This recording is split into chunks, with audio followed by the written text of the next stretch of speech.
Good morning students. तो आज मैं आप लोगों को बताने वाला हूँ पूरा टेंस का स्ट्रक्चर। बहुत सारे बच्चे अभी भी इसमें फंस रहे हैं। 27 तारीख को आपका इंग्लिश का 11th क्लास का एग्ज़ाम होने वाला है।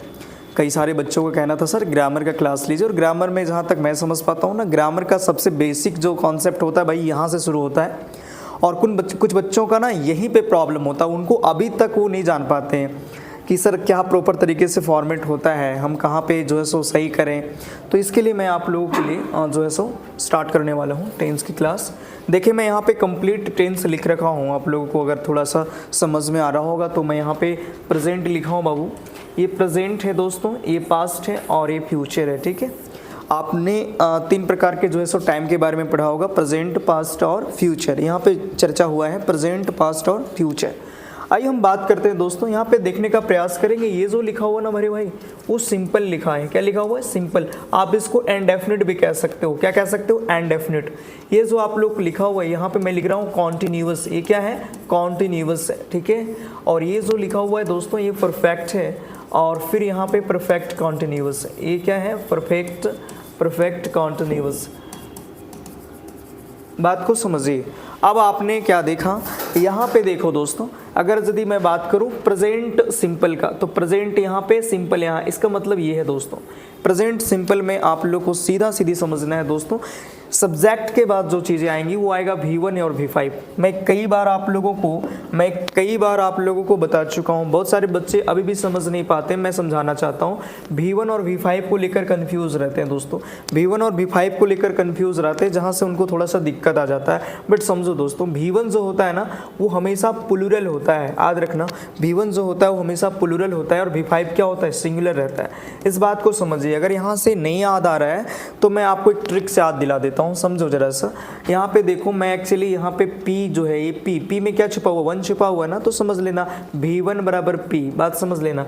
अच्छा देखो, ये जो आप 5 दिख रहा है आप लोगों को, ये 5 जो है सो S की तरह लग रहा है ना दोस्तों, इसका मतलब है कि V5 बराबर S। तो ये आप समझ लेना यहाँ पे सिंगुलर। ठीक है, इस बात से समझ लेना आप लोग। ये बात केवल समझ लिया। अगर ये बात समझ लिया तो भाई समझ लेना अगला कॉन्सेप्ट और ईजी हो जाएगा। मैं कहना चाह रहा था दोस्तों, यहाँ पे एक बहुत बड़ी कॉन्सेप्ट आती है सब्जेक्ट वर्ब एग्रीमेंट में, कि यदि सब्जेक्ट सिंगुलर हो तो उसके बाद जो वर्ब यूज होती है वो भी क्या होता है? सिंगुलर नेचर का होता है। और यदि सब्जेक्ट प्लूरल है तो इसके बाद आने वाली वर्ब की भी नेचर क्या होती है? प्लूरल होता है। इस बात को आप लोगों को बहुत अच्छे से ध्यान में रखना है। कई कॉन्सेप्ट यहाँ से छुपा रहता है और डायरेक्ट सवाल आ जाता है और एग्जाम में बच्चे फंस जाते हैं। बट आप सबसे पहले इस बात को ध्यान में लगा के रख लें, कई बार कॉपी में लिखें, प्रैक्टिस करें, जिससे आपको ये कॉन्सेप्ट समझ में आ जाएगा। मैं कहना चाह रहा हूँ बहुत बेसिक सी बात, कि यदि सब्जेक्ट का नेचर सिंगुलर है तो उसके आने वाले वर्ब के बाद जो होंगे वो क्या होंगे? सिंगुलर होगा। और सब्जेक्ट यदि प्लूरल है तो वर्ब भी क्या होंगे? प्लूरल होगा। बात हमारी समझ आ रहा है कि नहीं आ रहा है? बिल्कुल बताइए। चलिए, अच्छा मैं इस तरीके से अगर आपको मैं रफ में करूं तो आप समझ लीजिएगा कि सब्जेक्ट और वर्ब के बीच के जो रिलेशन होगा वो डबल एस का होगा या डबल पी का होगा। दैट मीन्स क्या हुआ? सब्जेक्ट अगर सिंगुलर है तो वर्ब भी सिंगुलर होगा, सब्जेक्ट अगर प्लूरल है तो वर्ब भी क्या होगा? प्लूरल होगा। बात समझ में आया? कहीं भी ये नेचर नहीं होगा एस पी और पी एस, यानी सिंगुलर प्लूरल सिंगुलर, ये कट जाएगा भाई। आपका डबल एस होगा या तो डबल पी होगा, जो मैं यहाँ पे लिख रखा हूँ, डबल एस और डबल पी। भला ये कॉन्सेप्ट बहुत अच्छे कॉन्सेप्ट है, इसको ध्यान में रखिए। अच्छा मैं अब थोड़ा सा बैक आता हूँ, जो मैंने भी थोड़ी देर पहले बताया। सबसे बच्चों को आप लोगों को क्या जवाब देना है अभी आप समझो। मैंने कहा कि प्रेजेंट सिंपल टेंस जो होता है ना दोस्तों, V1 होते या V5 होता है। तो बट हमें ये चीज़ जानना पड़ेगा कि कहाँ हम लगाएंगे, हम कहाँ पे V1 लगाएंगे और कहाँ पे V5 लगाएंगे। तो सिंपल सी बात है, जहाँ पे सब्जेक्ट हमारा प्लूरल होगा वहाँ पे V1 यूज होगी, और जहाँ सब्जेक्ट हमारा सिंगुलर होगा वहाँ पे V5 यूज होगा। यही तो मैं बात कर रहा था ना। एक दोबारा मैं चीज़ों को यहाँ पे समझाने का प्रयास करता हूँ, आप लोग समझ लीजिए। जो मैं कह रहा हूँ इस बात को समझा जाए, ताकि इससे कोई दिक्कत नहीं होगा, है ना। चलिए अभी समझो, मैं ये कह रहा था कि यदि हमारा सब्जेक्ट है दोस्तों, यदि हमारा ये सब्जेक्ट है और सब्जेक्ट यदि हमारा प्लूरल है, तो देखो प्लूरल में पी में क्या छुपा? 1 छुपा, मीन्स प्लूरल है तो V1 यूज होगा। और यदि सब्जेक्ट हमारा दोस्तों सिंगुलर है तो सिंगुलर माने 5 जैसा लग रहा है ना, तो V5 यूज होगा। इस बात को समझ लीजिए। एग्जाम्पल के तौर पर मैं समझाना चाहता हूँ दोस्तों, तो बताइए क्या क्या चीज़ें हो सकता है। जैसे कि मैं थोड़ा सा आपको और अच्छे से डिटेल में जा सकता सकता हूँ तो समझ आ जाएगा आप लोग को। दोस्तों पहले समझने का प्रयास करें कौन सा सब्जेक्ट सिंगुलर है और कौन सा सब्जेक्ट प्लूरल है। बच्चे मैं ये चीज़ आप लोग को नाउन क्लास में और प्रोनाउन में चर्चा कर दिया था, बट इन शॉर्ट मैं आप लोग को समझाने का प्रयास करता हूँ, थोड़ा समझिएगा। जैसे कि देखो दोस्तों, सब्जेक्ट जो होती है ना दोस्त, सब्जेक्ट जो होता है वो दो चीज़ से बनती है, एक तो नाउन से बनता है, एक प्रोनाउन से। हाँ, इसके अलावा भी सब्जेक्ट बन सकता है, जैसे कि इन्फिनेटिव हो गया, जेरेंड हो गया, बट फिलहाल अभी जो आपको समझना है बस इतना समझ लेना है कि सब्जेक्ट का फॉर्मेशन ज़्यादातर नाउन और प्रोनाउन से होता है। तो भाई आप लोगों को तो पता चल गया होगा कि नाउन में क्या होता है सिंगुलर, नाउन में प्लूरल क्या होता है। एग्जाम्पल अगर मैं लेता हूँ, समझ लो, एग्जाम्पल अगर मैं लिया बॉय, बॉय नाउन है ना दोस्तों, बॉय नाउन है, और फिर ये बॉय है तो ये सिंगुलर हो गया, और यदि मैं इसमें एस लगा दूंगा तो ये हो गया बॉयज, ये क्या हो गया प्लूरल। ईजी हो जाएगा समझने, थोड़ा ईजी हो जाता है। मैं इस पर भी क्लास ले रखा हूँ 3-4, बट अभी समझ लो, बहुत सारे बच्चे को समझ में आ रहा होगा। अच्छा, प्रोनाउन की बात करता हूँ तो प्रोनाउन में आप लोग को बेसिकली जो समझने वाली बात है वो तो बहुत कुछ है, बट अभी क्या समझना है आप लोग को, थर्ड पर्सन से समझ लीजिए। पर्सन, आप लोग को पर्सन पढ़ाया गया था प्रोनाउन में, इसका मतलब है आई वी यू, ये आपने पढ़ा होगा। फिर ही, सीट, इस तरह का चीज़ पढ़े हैं। बहुत ज़्यादा मैं आप लोग को ले नहीं जाऊँगा कन्फ्यूज़न, बस थोड़ा इतनी समझा दे रहा हूँ भाई कि आप लोग को समझना I we you, I we you और they, I we you they. दोस्तों ये जो सारे के सारे चीज़ें हैं वो आपके सब के सब प्लूरल हैं, ये सब के सब क्या है, प्लूरल है। तो मैंने कहा प्लूरल है तो क्या छिपा, वन, तो सारे के साथ क्या यूज़ होंगे, भी वन होगा। ठीक है, बात समझ में आ रहा है। फिर आगे मैं बात करता हूँ हुई, फिर आएगा सी, फिर आएगा इट और नेम। दोस्तों नेम का मतलब तो ये नाउन होता है ना, जितना भी नेम है ना दोस्तों, ये सब के सब सिंगुलर है। ये क्या है, सबके साथ सिंगुलर है, तो सिंगुलर है तो इन लोगों, इनके साथ क्या यूज़ होगा, V5। बस इतनी सी बात आप लोग को याद रखना है। अगर मैं एग्जांपल दूं तो जो दोस्तों मैं कहूँ रानी, तो दोस्तों रानी के साथ आप बताइए राइट लगाओगे कि राइट से लगाओगे, रानी के साथ क्या सही होगा, रानी के साथ राइट होगा कि राइट से होगा। बहुत बेसिक सा सवाल है, बच्चे अभी भी कंफ्यूज कर जाते हैं। रानी के साथ राइट नहीं हो सकता है, क्यों नहीं हो सकता है, क्योंकि रानी जो आपका एक नेम है, और नेम है दोस्तों, नेम आपको मैंने कहा सिंगुलर है, और सिंगुलर के साथ V5 का यूज़ करना है, इसीलिए V5 राइट्स है, तो यहाँ पे राइट्स होगा। कई बार बच्चे क्या करते हैं ना, उसको ये लगता है कि प्ले जो है वो सिंगुलर है और प्ले जो है वो प्लूरल है। क्यों ऐसा क्यों लगता है, इसका कॉन्सेप्ट है वो यहाँ से सोच लेता है, जैसे कि बॉय और यहाँ पे बॉयज़, तो अच्छा ऐसा सोचता है कि अच्छा यहाँ एस लगा हुआ है, जो एस लगा रहता है वो प्लूरल रहता है, यानी ये सिंगुलर है। ऐसा बिल्कुल नहीं है, ये नाउन है दोस्तों। अगर थोड़ा सा आप डीप जाओ तो ये देखो, ये नाउन है, ये नाउन है, और ये क्या है, ये वर्ब है। नाउन और वर्ब में सिंगुलर और प्लूरल बनाने की जो तरीका है, जो प्रक्रिया है, वो बिल्कुल अलग सा होता है। कैसे अलग होता है आप समझ लो दोस्तों, समझ लो। जैसे कि मैं बात करता हूँ नाउन, तो नाउन दोस्तों शुरुआत से ही ना सिंगुलर होता है। नाउन क्या होता है, शुरुआत से सिंगुलर होता है। कुछ नियमों के तहत, कुछ रूल्स को लगा करके उसको जो है सो प्लूरल बनाया जाता है, जबकि वर्ब ऐसे नहीं होते हैं। वर्ब शुरुआत से ही होते हैं प्लूरल, और कुछ नियमों के तहत उसको सिंगुलर बनाया जाता है। इतनी सी बात कहने के पीछे मेरा बस इतनी सी कॉन्सेप्ट था, बस इतनी सी कॉन्सेप्ट था कि मैं आप लोग को ये चीज़ समझा पाऊँ, ये चीज़ मैं समझा पाऊँ। अगर आप थोड़ा सा, मैं और अच्छे से जूम कर सकता हूँ इसको थोड़ा सा, तो आप देख लो मेरे भाई।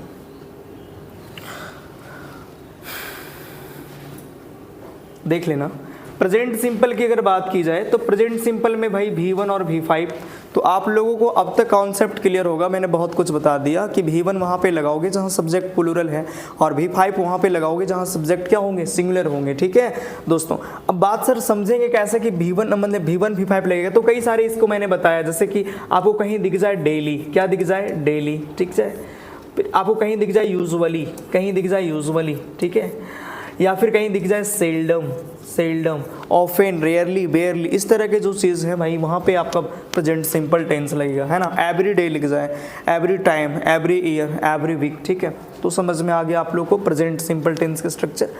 अगर मैं बात करता हूँ प्रेजेंट सिंपल की हो गई, तो प्रेजेंट कॉन्टिन्यूअस देखो, प्रेजेंट कॉन्टिन्यूअस में बेसिक सी बात है दोस्तों, इज एम आर लग जाता है। क्या लग जाता है, इज एम, और इज एम आर जो है ना वो हेल्पिंग वर्ब है, और इसके साथ मेन वर्ब जो है, ये सब के साथ देखो, ये जितने भी चीज़ यहाँ पे दिख रहा है, चाहे वो प्रेजेंट कॉन्टिन्यूअस की मैं बात कर लूँ, या पास्ट कॉन्टिन्यूअस की बात कर लूँ, या फ्यूचर कॉन्टिन्यूअस की बात करूँ, इसके बाद यदि कोई वर्ब हो गया तो वर्ब का V4 होगा। ठीक है, या तो इज एम आर की बात करें, वाजवर की बात करें, विल शैल बी की बात करें, इसके बाद V4 होगा दोस्तों।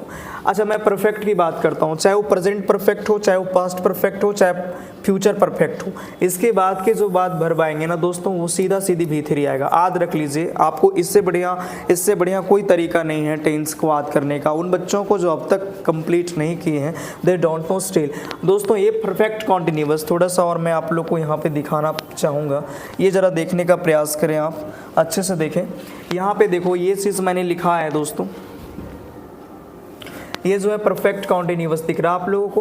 परफेक्ट कॉन्टिन्यूअस में देखो दोस्तों क्या लगता है, हैव हैज़ लगता है, बीन लगता है and before.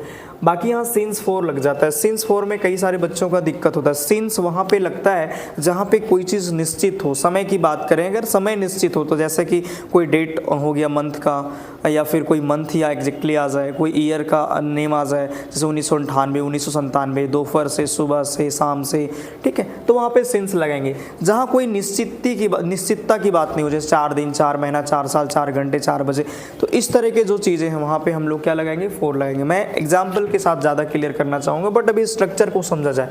Have has been के बाद बिफोर लगता है, यहाँ पे हैड बीन के बाद बिफोर लगता है। थोड़ा सा अगर मैं आप लोग को अगर मैं समझा पाऊँ तो समझने का प्रयास करो। मैंने क्या बताया, मैंने कहा दोस्तों अगर आपने अब तक नहीं सीखा है तो एक बार लिखो, इसको प्रैक्टिस करो। अभी मैंने कहा आप लोग को प्रेजेंट होता है, एक तो प्रेजेंट होता है ना दोस्तों, फिर एक क्या हो गया आपका पास्ट हो गया, और तीसरा हो गया फ्यूचर, ये हो गया फ्यूचर। अब देखो मैंने 4 प्रकार का टेंस बताया था, ये तो टाइम हो गया। टेंस क्या हो गया, सिंपल दोस्तों, एक सिंपल हो गया, दूसरा क्या हो गया कॉन्टिन्यूअस हो गया, कॉन्टिन्यूअस, और तीसरा क्या हो गया परफेक्ट हो गया, ठीक है, परफेक्ट हो गया। चौथा भाई परफेक्ट कॉन्टिन्यूअस, परफेक्ट कॉन्टिन्यूअस। अब लिखता शुरू करो। प्रेजेंट की बात कर रहे हैं तो सिंपल में भाई V1 और V5 होगा, इसके बाद ये हेल्पिंग में इसमें होगा नहीं, ठीक है। पास्ट का सिंपली आपको V2 लगा देना है। फ्यूचर का सिंपल दोस्तों यहाँ पे विल और शैल लग जाएगा, विल और शैल लग जाएगा, एंड प्लस V1 लगेगा। स्ट्रक्चर मैं आप लोग को याद करा रहा हूँ। बेसिक से स्ट्रक्चर अगर बात करूँ तो इसको पहचानोगे, जिसके हिंदी ता है लगा रहेगी क्रिया के बाद, ते हैं या ती है, इस तरह आप पहचान सकते हो चीज़ों को। यहाँ पे ता था, है ना, ते थे, ती थी, जो भी है ना, या फिर या, ए ई, यहाँ पे गा, गे, गी। ओके दोस्तों, तो आपने समझा। यहाँ पे कॉन्टिन्यूअस में क्या होता है भाई, इज, एम और आर, इज, एम, आर। यहाँ पे पास्ट कॉन्टिन्यूअस में वाज वर लग जाता है दोस्तों, और यहाँ पे विल बी शैल बी लग जाता है, विल बी और शैल बी, विल बी और शैल बी। सबके बाद ना दोस्तों V4 होता है। यहाँ पे परफेक्ट में बात करूँ तो हैव हैज हो जाएगा, हैव हैज हो जाएगा, और यहाँ पे हैड हो जाएगा दोस्तों। यहाँ पे क्या हो जाएगा, विल हैव हो जाएगा, विल हैव प्लस V3, सब में क्या होंगे V3 होगा। तो आपको समझ में आएगा। अब बच्चे हैव और हैज़ में कन्फ्यूज़ करता है, आपको कन्फ्यूज़ नहीं होना है। हैव और हैज़ में कोई कन्फ्यूज़न नहीं है दोस्तों। हैव प्लूरल है और हैज क्या है, सिंगुलर है। यहाँ से याद रखना, एस मने सिंगुलर, एस मने हैज। तो बात समझ में आ गई। अब मैं जो समझाना चाह रहा हूँ आप लोगों को वो समझने का प्रयास करो। अब मैं जो समझाने का प्रयास कर रहा हूँ उस बात को समझना दोस्तों। ज़्यादातर जो सवाल आप लोग के 11th क्लास में पूछा जाएगा वो प्रेजेंट सिंपल टेंस पे पूछा जाएगा। तो प्रेजेंट सिंपल टेंस पे पूछा जाएगा दोस्तों। तो आज समझना कि प्रेजेंट सिंपल टेंस के लिए अगर तुम पहचानोगे कोई सेंटेंस कि कैसे है, कैसे होगा, तो एक बात समझिए, वो बात करेगा हैबिचुअल एक्शन की। क्या चीज़ की बात करेगी, हैबिचुअल एक्शन। हैबिचुअल एक्शन क्या होता है, जो डेली बेसिस पे होता है।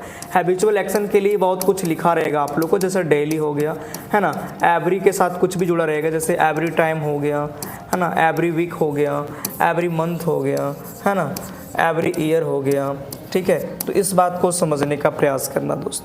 बात समझ में आ रहा है। ये प्रेजेंट सिंपल टेंस है भाई। अगर पास्ट सिंपल की बात करें ना दोस्तों, अगर पास्ट सिंपल टेंस अगर दिया जाए आप लोग को, पास्ट सिंपल टेंस दिया जाए, पास्ट सिंपल टेंस अगर दिया जाए तो आप लोग को बेसिक समझना है कि भाई लास्ट होगा, दिखा सेंटेंस में पास्ट दिखेगा, ठीक है, लास्ट पास्ट बिफोर दिखेगा, आपको बिफोर दिखेगा, एगो दिखेगा। इस तरह का सेंटेंस में आप लोग को सीधा हिट कर जाना है B2। भाई आप लोगों को समझ में आ रहा है कि नहीं आ रहा है? अगर आ रहा है तो बताओ आगे आ रहा है। मैंने अभी के क्लास में जितना देर के क्लास हुआ उसमें से मैं आप लोगों को क्या करवाया, बस इतना कि सेंटेंस स्ट्रक्चर मैंने आप लोगों को याद दिलाया। अब तक स्ट्रक्चर अगर याद आ गया होगा तो बहुत अच्छा है भाई। जब तक आपको स्ट्रक्चर याद नहीं होगा तो फिर कैसे क्या होगा। मैं कई सारे कॉन्सेप्ट को यहाँ पे जानने का प्रयास करूँगा, बट फिलहाल अभी आप समझ लो पूरे सेंटेंस आपने समझा। तो ज़्यादातर जो सवाल आएंगे वो 3 तरह के आएंगे। सबसे पहले आप लोग को डेली लिख करके आएगा। अगर कोई सेंटेंस में डेली लिखा हुआ है, इसका मतलब अगर 10 से सवाल है तो जान लेना भाई कि या तो V1 यूज़ होंगे या तो क्या होगा वर्ब 5। अब देख लेना कि इससे पहले अगर सब्जेक्ट प्लूरल है तो V1 लगा देना, इससे पहले अगर सब्जेक्ट सिंगुलर है तो क्या लगा देना दोस्तों, V5 लगा देना। इस बात को समझ में आ गया।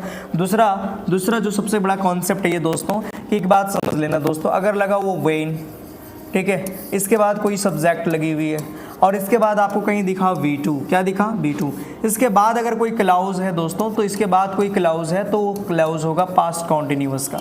और पास्ट कॉन्टिन्यूअस में मैंने बताया आप लोगों को कि पास्ट कॉन्टिन्यूअस क्या होता है, वाज वर प्लस V4। जैसे कि कई बार आप लोग के एग्जाम में आ गया है, जैसे व्हेन आई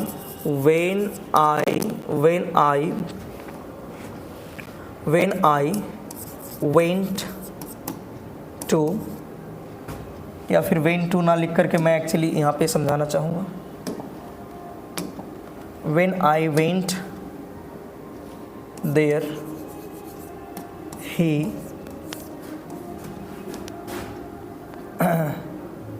अब आपको यहाँ पे पूछ देगा कि क्या होगा, स्लेप्ट होगा, स्लिप्स होगा, एज स्लीपिंग होगा या वाज स्लीपिंग होगा,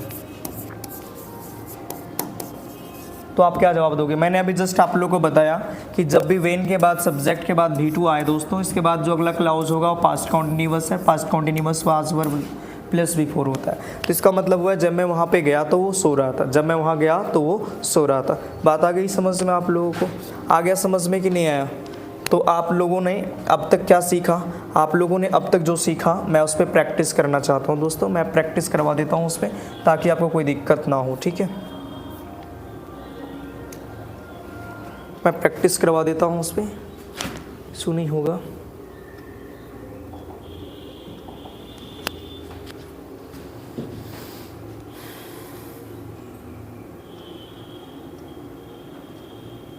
सॉरी, ये तो नेक्स्ट, ये हमारा असाइनमेंट है, इससे बहुत सारा सवाल डायरेक्ट आपके एग्ज़ाम में आएंगे, है ना। तो मैं यहाँ पे आप लोग को थोड़ा सा जूम करके बताना चाहूँगा, बाकी कॉन्सेप्ट हम यहाँ से धीरे धीरे और सीखेंगे। चलिए दोस्तों, तो यहाँ पे देखेंगे हमारा कुछ क्वेश्चंस है। पहले तो क्वेश्चन हमारा जो है वो यहाँ से मैं सेलेक्ट करता हूँ और कुछ क्वेश्चन मैं उठाता हूँ। ये सारे के सारे प्रीवियस ईयर क्वेश्चन है या फिर मोस्ट एक्सपेक्टेड क्वेश्चन है। यहाँ से सवाल आएगा दोस्तों। पहला सवाल दिया हुआ है कि यहाँ पे लिखा हुआ है you close the door please. यहाँ पे रिक्वेस्ट किया जा रहा है दोस्तों। रिक्वेस्ट जब भी होता है मॉडल्स में तो हमारे भाई कुड यूज़ होता है। क्या यूज़ होता है? कुड। जब भी आप देखें प्लीज़ का यूज़ हुआ है सेंटेंस में, और अगर आपको चूज करने के लिए दिया जाए और शुड और कुड हो तो ज़्यादा प्रीफर आप कुड को दें। अगर कुड ना हो तो शुड जाएगा, बट यहाँ पे कुड ऑलरेडी, इसीलिए इसका मतलब है क्या? कुड। क्यों ऐसा क्यों होता है? रीज़न क्या है दोस्तों? रीज़न यहाँ पे है कि रिक्वेस्ट हम कर सकते हैं, कुड के साथ क्या कर सकते हैं? रिक्वेस्ट कर सकते हैं। और यहाँ पे रिक्वेस्ट किया गया, could you close the door please, क्या आप दरवाज़ा लगा सकते हो क्या, है ना। तो ऐसे सेंटेंस को आप प्रीफर करें कुड के साथ। नेक्स्ट क्वेश्चन हमारा दोस्तों, नेक्स्ट क्वेश्चन अगर हम देखें, सेकंड क्वेश्चन अगर आपको दिख रहा होगा तो कह रहा है my brother at the concert tomorrow. चलिए हमारा ब्लैंक है यहाँ पे, तो इसको भरना है। तो सबसे पहले मैं आप लोग को क्या बताया, अभी आप लोग को टेंस बताया। यहाँ पे टेंस का बेसिक सा स्ट्रक्चर आ गया दोस्तों। एक चीज़ समझिए आप, यहाँ पे सारे जगह विल की प्रयोग है एंड फ्यूचर। तो फ्यूचर सिंपल का मैंने आप रूल जाने थे, विल या सेल दोस्तों, विल या सेल प्लस V1, यही चीज़ ना। फ्यूचर कॉन्टिन्यूअस की अगर मैं बात करूँ तो क्या जाने थे? Will sell plus B plus V4। अच्छा, फ्यूचर परफेक्ट की मैं बात करूँ तो विल या सेल, उसके बाद दोस्तों लगता है हैव एंड V3। क्या ऐसा देखो कहीं है विल को विलिंग, ऐसा एक्चुअली विल का विलिंग यहाँ पे बना दिया गया है जो कि गलत है। विलिंग का मतलब होता है दोस्तों इच्छा या फिर शक्ति, ऐसा कुछ नहीं है दोस्तों। विल का विलिंग कभी संभव नहीं है। विल को यानी हेल्पिंग वर्ब को भाई, अब एज को कोई जा करके ईजिंग बना दे, आगे एज को कोई ईजिंग कर दे कि सर एज का बिफोर ईजिंग होगा, तो पॉसिबल नहीं। ये तो पहले कट गया हमारा दोस्तों। सेकेंड है दोस्तों कि देखो जब मैंने कहा विल हैव लगेगा, देखो विल हैव और सेल हैव के बाद क्या आनी चाहिए? V3 आनी चाहिए ना, लेकिन यहाँ V3 नहीं है, यहाँ पे परफॉर्म है। इसका मतलब हमारा ये भी सेंटेंस गलत हो गया दोस्तों। विल बी लग जाने के बाद V4 आना चाहिए। क्या आना चाहिए? V4 आना चाहिए। यहाँ पे V4 नहीं है, V1 है, इसीलिए ठीक हमारा उत्तर क्या बनेगा? B। तो आपको बहुत बेसिक सा क्वेश्चन पूछा जाएगा, बस थोड़ी सी दिमाग लगाना है और आपको उत्तर देना है। चलिए अभी जो मैंने कॉन्सेप्ट बताया उसी पे एक क्वेश्चन आ गया है दोस्तों। ये क्वेश्चन है कि मदर, यहाँ पे सब्जेक्ट मदर है। अब आप बताओ कि सब्जेक्ट जो है सो सिंगुलर हो गया ना दोस्तों। और यहाँ पे देखो एवरी मॉर्निंग है, जैसे मैंने कहा एवरी मॉर्निंग, तो एवरी मॉर्निंग क्या होता है, एवरी मॉर्निंग हैबिचुअल एक्शन को दिखाती है, इसका मतलब ये प्रेजेंट सिंपल टेंस में वाक्य जाएगा, है ना। तो जब प्रेजेंट सिंपल टेंस में जाएगा तो दो ही ऑप्शन है, या तो V1 लगेगा या V5 लगेगा। भाई पीछे देख, पीछे पीछे पीछे देखो, सब्जेक्ट क्या हमारा, तो सब्जेक्ट हमारा सिंगुलर है दोस्तों, सिंगुलर है तो V5 के साथ आएगा ना, और V5 हमारे यहाँ पे क्या option number B drinks.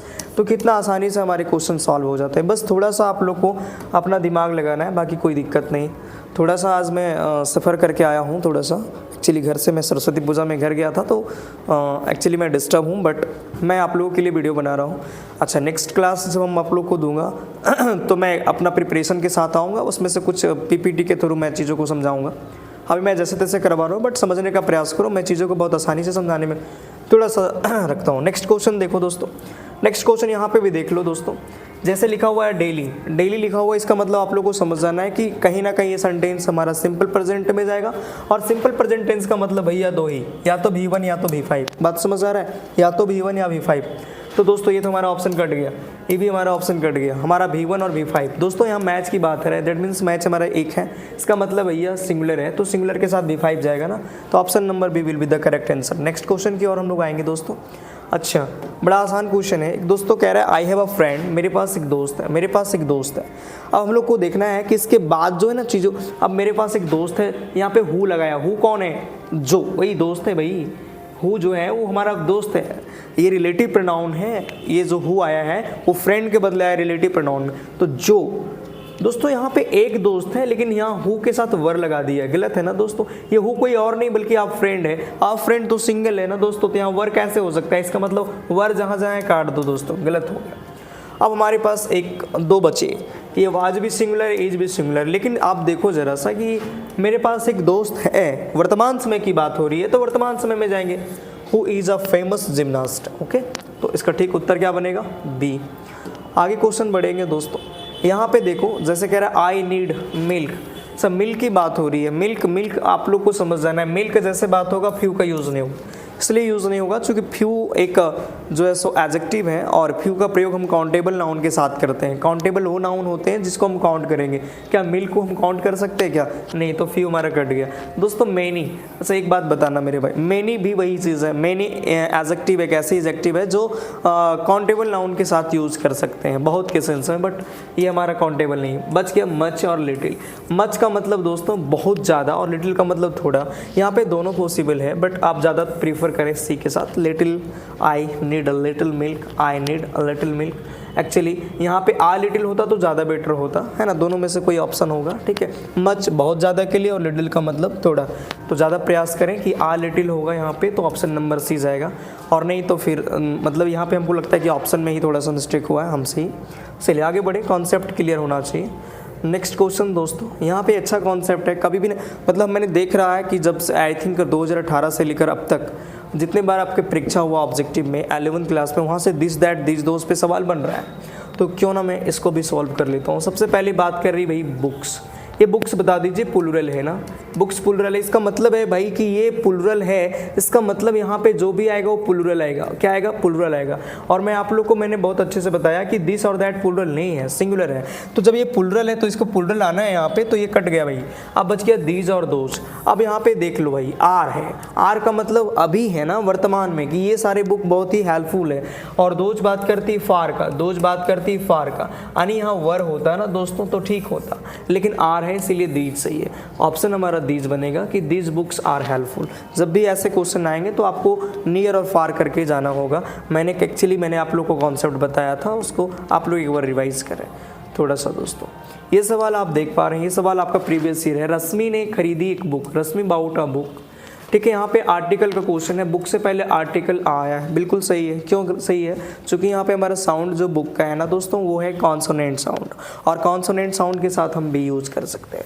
But हमारा नेक्स्ट जो है वो इंक पोर्ट है, और इंक पोर्ट के साथ हम क्या यूज़ कर सकते हैं? बड़ा आसान क्वेश्चन है दोस्तों, इंक पोर्ट। इंक पोर्ट कई बार ऐसा होता है कि हमारा जो है वो हम कई बार ऐसे सोच लेते हैं कि A-E-I-O-U बस यही है वॉवेल, इसके अलावा कुछ और नहीं है दोस्तों।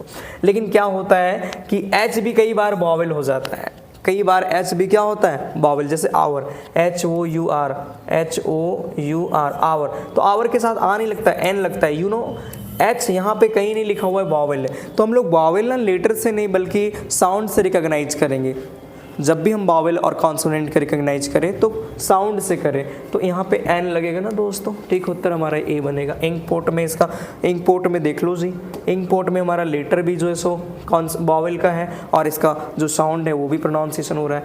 यहाँ नेक्स्ट क्वेश्चन हमारा पेसिव से। भाई पेसिव का क्वेश्चन बड़ा आसान होता है, मैं आप लोगों को बताऊँ कि कुछ कॉन्सेप्ट है जिसको आप लोगों को याद कर लेना, मैं यहीं पर लिखवा देता हूँ दोस्तों। ये दिख रहा है ना बीन, दोस्तों बीन का मतलब याद रखिए 3 होता है, बीन का मतलब 3। जहाँ भी एक्टिव की मैं बात करूँ तो एक्टिव में भी3, पेसिव में जाकर के क्या बन जाता है, बीन बन जाता है। एक्टिव में क्या बनता है, भी3 जाकर के पेसिव में बीन बन जाता है। तो यहाँ पे हमारा सवाल बन रहा है I have been called here, actually देखो यहाँ बीन लगा है मीन्स पेसिव है, तो भैया ये पेसिव है। बीन किसके बदले आएगा, 3 के बदले, तो 3 देखो ये तो 3 नहीं है ना दोस्तों, ये V4 कट गया हमारा, ये भी V4 कट गया। हमारे पास 2 ही ऑप्शन है, हमारे पास एक ऑप्शन ये है, एक ऑप्शन ये भी कट गया अपने आप, क्योंकि आई के साथ हैज़ लगा दिया, आई के साथ तो हैज़ लगती नहीं दोस्तों। ऑप्शन नंबर हमारा सी बनेगा। चलिए नेक्स्ट क्वेश्चन, नेक्स्ट जो हमारा सेशन होगा ना, नेक्स्ट सेशन हमारा जो होगा दोस्तों, जो आप लोग का आई थिंक कल आप लोग को वीडियो मिलेगी, वो मैं आप लोग को पेसिव वॉइस के बारे में ही बताऊंगा, तो आप समझेंगे। नेक्स्ट क्वेश्चन जैसे देखो दोस्तों, हमारे यहाँ पे 10वां क्वेश्चन है she writes a letter. She writes a letter दोस्तों ये एक्टिव है, आपको दिख रहा है राइट्स। दोस्तों राइट्स क्या है, अपने आप में V5, याद रखिएगा V5 पेसिव में जाके ईज में टूट जाता है। किस में टूटता है, ईज में टूटता है। क्या आपका कहीं ईज दिखा है दोस्तों, यहाँ ईज है नहीं, यहाँ ईज है नहीं, यहाँ ईज है नहीं, यहाँ एक ऑप्शन बचा, वे यहाँ नहीं होनी चाहिए, ईज होनी चाहिए, तब जाकर के ऑप्शन सही होगा। मैं एक्चुअली सुधार दिया था इसको, है ना। तो ऑप्शन नंबर यहाँ पे हमारा। नेक्स्ट क्वेश्चन देखो, यहाँ पे जरा देखने का प्रयास करो, देखो यहाँ पे बिंग लगा हुआ है। बिंग की जहाँ पे बात होगी दोस्तों, एक्टिव में V4 वाला जाके पेसिव में बिंग बनता है, यानी बिंग यहाँ पे ऑलरेडी लगा हुआ है, इसका मतलब पेसिव है। सीधा सीधी हमसे एक्टिव पूछ रहा है, और एक्टिव पूछने का मतलब है भैया, एक्टिव में पूछने का मतलब है कि यहाँ पे देखो एक्टिव में पूछ रहा है, तो क्या आवाज़ के बाद V3 हो सकता है, क्या पॉसिबल है क्या एक्टिव में, पॉसिबल नहीं है। ये तो मैंने पेसिव ही है, ये तो पेसिव है, बिंग ऑलरेडी लगा हुआ है, ये ठीक है दोस्तों। ऑप्शन नंबर बी सही है, ऑप्शन नंबर बी सही है। नेक्स्ट क्वेश्चन की ओर बढ़ते हैं। 12 नंबर क्वेश्चन देख, 12 नंबर क्वेश्चन कह रहे हैं लाइब्रेरियन ने मुझे दिया, क्या दिया, एक किताब दिया। सिंपल सी बात है भैया, यहाँ पे एक्टिव है, देखो V2 लगा हुआ है। अब V2 देखो दोस्तों, मैंने बता रखा था V2 जो है पेसिव में जाके ना वाजवर में बदलती है। पेसिव में क्या बनता है, वाजवर में बदलता है, तो वाजवर जहाँ पे होगा सही होगा। ये दोनों कट गया, हमारा ऑप्शन नंबर ये हो गया। ठीक है दोस्तों, तो आज की क्लास में हमने 12 क्वेश्चन सॉल्व किया और कुछ कॉन्सेप्ट को भी जाना। होपफुली कि आपको थोड़ा समझ में आया होगा। यदि किसी भी तरह का कोई दिक्कत होगा तो मैं उस पर वीडियो बनाऊंगा, ज़रूर बनाऊंगा। थोड़ा सा आज मैं डिस्टर्ब था, दैट्स वाई जो है सो चीज़ों को मैं जैसे तैसे करके लाया। नो डाउट जो हैं वो कल से आपको एकदम सीक्वेंस के साथ सारे वीडियो मिलेंगे। उसमें से मैं प्रयास करूंगा कि पेसिव से जितने सवाल आते हैं, आई थिंक 2-3 सवाल आएगा आप लोग के परीक्षा में, तो उससे कोई क्वेश्चन ना छोटे। टेंस के ऊपर जो है सो कुछ और मैं प्रैक्टिस कराऊंगा। इसकी बार जो हमारी टेंस पढ़ाने की जो स्ट्रेटजी होगी वो बिल्कुल अलग होगा, ठीक है। साथ ही साथ आर्टिकल और डिटर्मिनर्स वगैरह पे सवाल भी हम लोग चर्चा करेंगे। धन्यवाद दोस्तों। यदि आप मेरी वीडियो से जो सो संतुष्ट हैं तो चैनल को भी सब्सक्राइब करें। बाकी मैं आप लोग के लिए जो सो ऐसे से और भी इम्पोर्टेंट वीडियो लाने का प्रयास करूँगा। धन्यवाद।